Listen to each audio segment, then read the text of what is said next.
की, भारत माता की। भारतीय जनता पार्टीना राष्ट्रीय अध्यक्ष आदरणीय श्री नितिन गडकरी जी, छत्तीसगढ़ के लोकप्रिय मुख्यमंत्री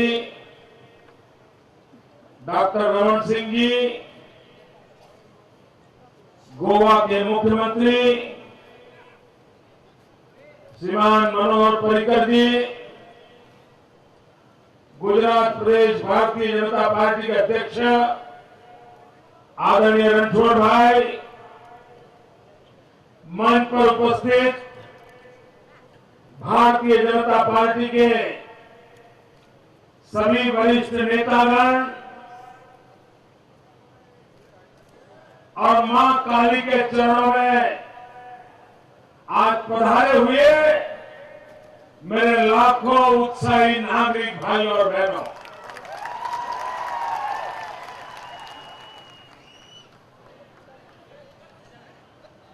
11 सितंबर को मां बहुचर के आशीर्वाद लेकर के ये यात्रा चली थी और आज मां काली के चरणों में सर झुका करके इस यात्रा का विराम हो रहा है। भाई बहनों, स्वामी विवेकानंद के मन में जब सवाल आए, रामकृष्ण परमहंस जी को पूछा कि आपने भगवान देखा है? आंख में आंख मिलाकर के पूछते थे विवेकानंद जी। और गुरुदेव ने कहा था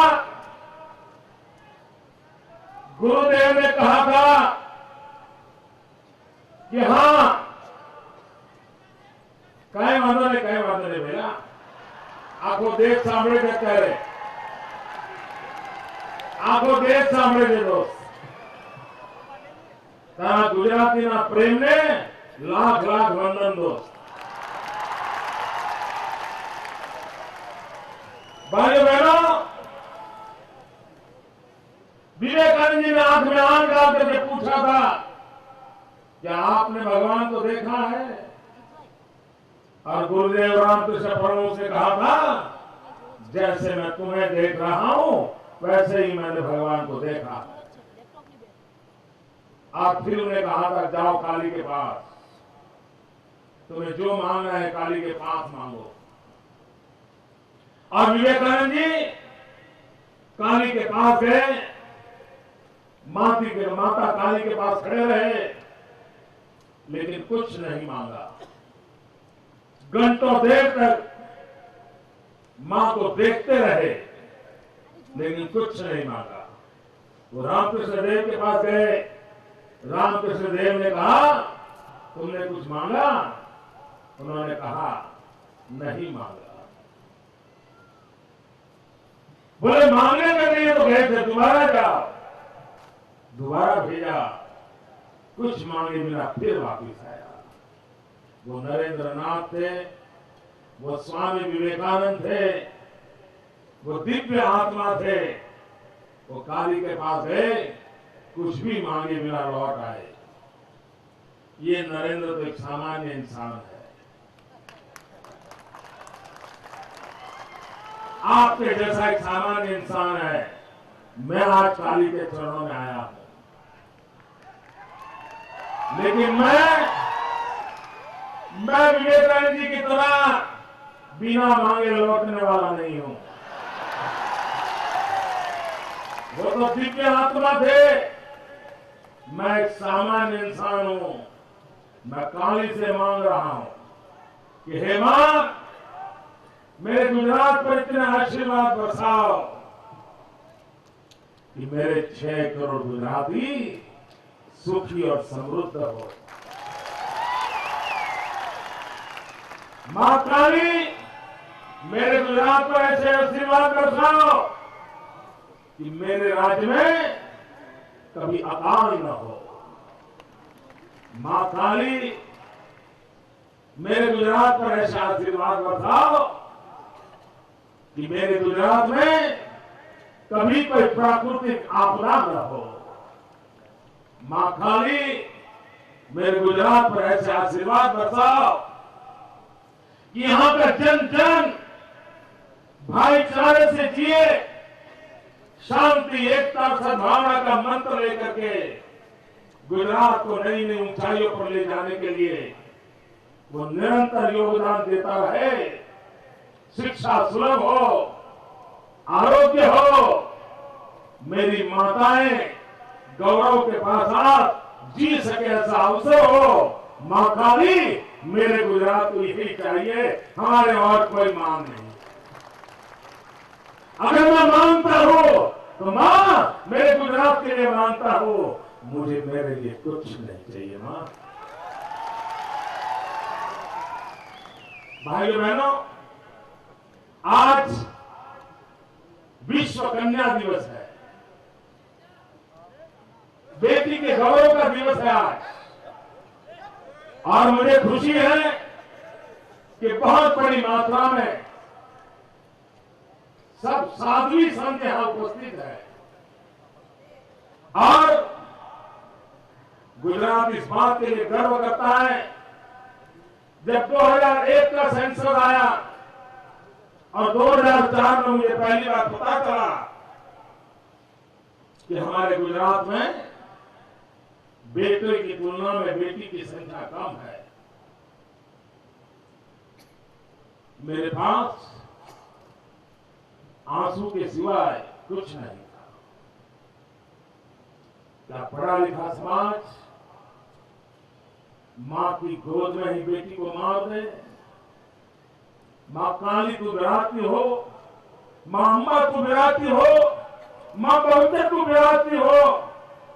और मेरे गुजरात में जैसे जैसे शिक्षा बढ़े वैसे वैसे मां के घर में बेटी को मारने का पाप बढ़े। ये कलंक है, ये समाज को शोभा नहीं देता है। और इस बात को लेकर के 2005 से एक जन चेतना प्रारंभ की। मां काली तेरे चरणों में निवेदन करता हूं कि हमें बड़ा संतोष है, बड़ा गर्व है कि मेरे गुजरात की माताओं ने, मेरे गुजरात के पुरुषों ने इस पाप को समझ में एक दर्द महसूस किया और मेरे गुजरात में मां के घर में बच्चियों को मारना अब सबको पाप लगने लगा है और मेरे राज्य में बच्चियों की संख्या बढ़ने लगी है। और भाइयों बहनों, मैं विश्वास से कहता हूं, मां काली के आशीर्वाद से कहता हूं, आने वाले कुछ ही समय में वो दिन दूर नहीं होगा जब मेरे राज्य में 1000 बेटे जन्म लेते होंगे तो सामने 1000 बेटी भी जन्म लेती होगी। भाइयों बहनों, मैं जब 2001 में आया था, आज 11 साल की यात्रा पूर्ण हो चुकी है और 11 साल की यात्रा पूर्ण हुई और 11 साल में एक काम के लिए मेरा लगाव था और वो था मेरे गुजरात की बेटी पढ़ाई करे। मैं गांव गांव गया। जून महीने की 44 डिग्री ताप में मैं गांव में भटकता था। मेरे मंत्री मेरे साथ करते थे। आईएएस अफसर गांव की मिट्टी खा रहे थे। घर घर गए और मां को समझाया कि बेटी को पढ़ाई करनी चाहिए और माताओं ने मेरी बात को माना और माताओं ने इस बात को माना। आज मेरे संतोष का विषय है, मां काली तेरे चरणों में निवेदन करता हूं कि आज मेरे गुजरात में 100 में से 100 बच्चियां स्कूल जाना शुरू किया है। भाइयों बहनों, मुझे पिछली सरकारों के पाप धोने में इतना टाइम लगा है, मेरी इतनी शक्ति लगी है, आपको हैरानी होगी।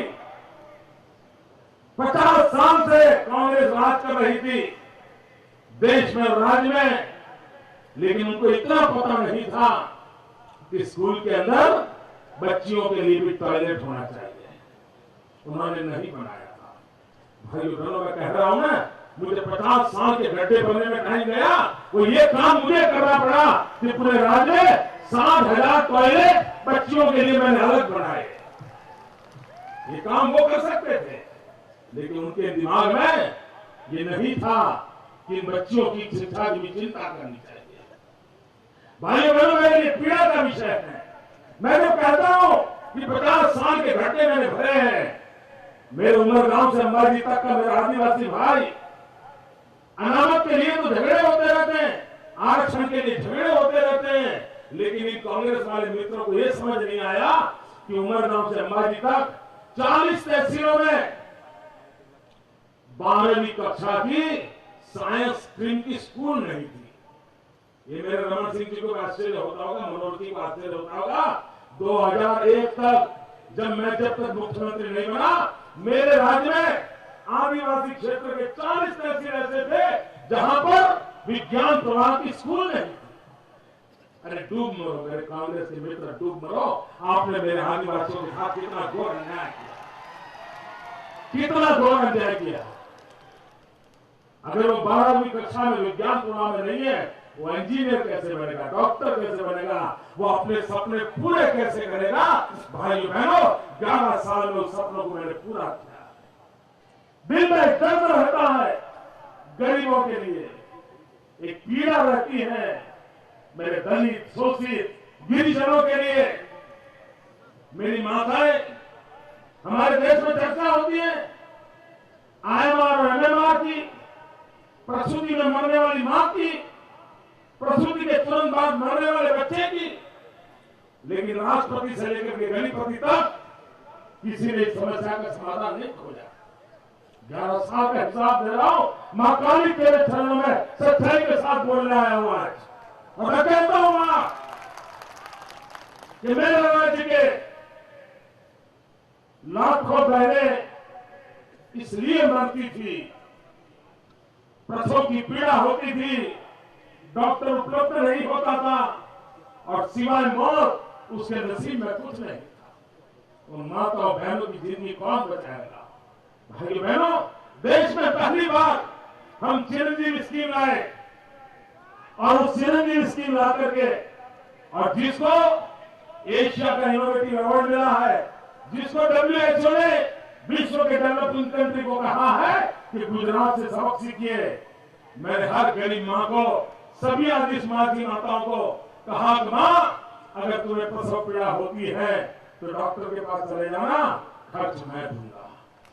और आज लाखों की तादाद में मेरी माताओं की प्रसूति अस्पताल में होती है। मेरे कांग्रेस के मित्रों, मुझे पीड़ा होती है समाचार देते समय कि जब आप लोग शासन कर रहे थे, मेरे गुजरात में सिर्फ 45% माताएं ऐसी थी जिनकी प्रसूति डॉक्टर के पास होती थी। 55% माताएं ऐसी होती थी जो घर की गंदगी के बीच बालक को जन्म देती थी।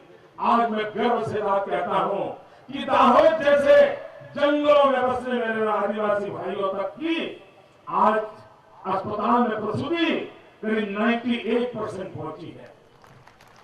98% पहुंची है। मुझे संतोष इस बात का है कि मैंने लाखों माताओं की जिंदगी बचाई है। मुझे संतोष इस बात का है, जन्म लेते ही मरने वाले हजारों बच्चों की जिंदगी मैंने बचाई है। मां काली, तेरे आशीर्वाद के कारण ये जीवन रक्षा का काम करना मेरे से संभव हुआ है। माताओं बहनों, आज मैं आपको हिसाब देना चाहता हूं, 11 साल का ब्यौरा देना चाहता हूं।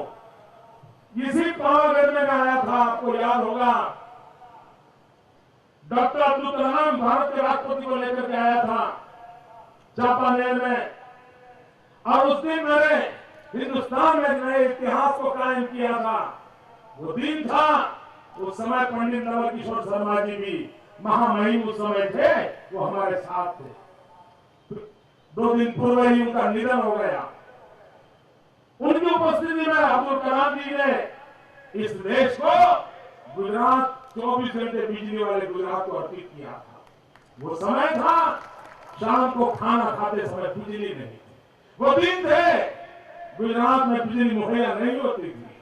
आज मैं गर्व से कहता हूं, जब पूरा हिंदुस्तान 60 करोड़ जनता अंधेरे में डूबी हुई थी, देश के 19 राज्य अंधेरे में तड़प रहे थे, उस समय एक अकेला गुजरात था जहां बिजली का चमकारा चल रहा था और पूरा विश्व परेशान हो गया।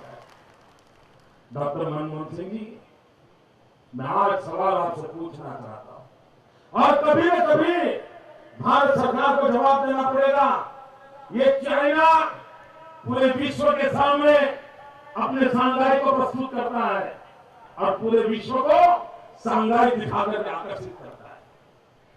हर देश की एक स्ट्रेटेजी होती है, उसका सबसे विकसित इलाका होता है, पूरे विश्व को वहां से ले आते हैं। आप जापान जाएंगे, वो टोक्यो को दिखाते हैं और जापान की ओर आपको आकर्षित करते हैं। सारी दुनिया में होता है। अरे प्रधानमंत्री, आज आप मुसीबतें भोग रहे हो, आपने गुजरात को भी हिंदुस्तान का हिस्सा माना होता, गुजरात को भी आपने अपना माना होता, तो दुनिया से आने वाले मेहमानों को आप गुजरात ला करके गुजरात दिखाते और पूरे विश्व में भारत की साथ बढ़ाते। 12 साल हो गए, 8 साल से दिल्ली में सरकार बैठी है, विदेश के कोई मेहमान को गुजरात की धरती पर आने नहीं दिया जाता है। और तब जाकर के हमने क्या उठाया, हम दुनिया को ले आएंगे। दिल्ली सरकार की मदद से बिना उठाया, और मैं गर्व से कहता हूं, कभी दिल्ली के अंदर एक मंच पर, कभी दिल्ली में एक मंच पर 100 से अधिक देशों के लोग इकट्ठे नहीं हुए। मेरे वाइब्रेंट गुजरात समिट में मां काली के आशीर्वाद से 120 देशों को इकट्ठा किया था और दुनिया के देशों को गुजरात की धरती पर लाया था।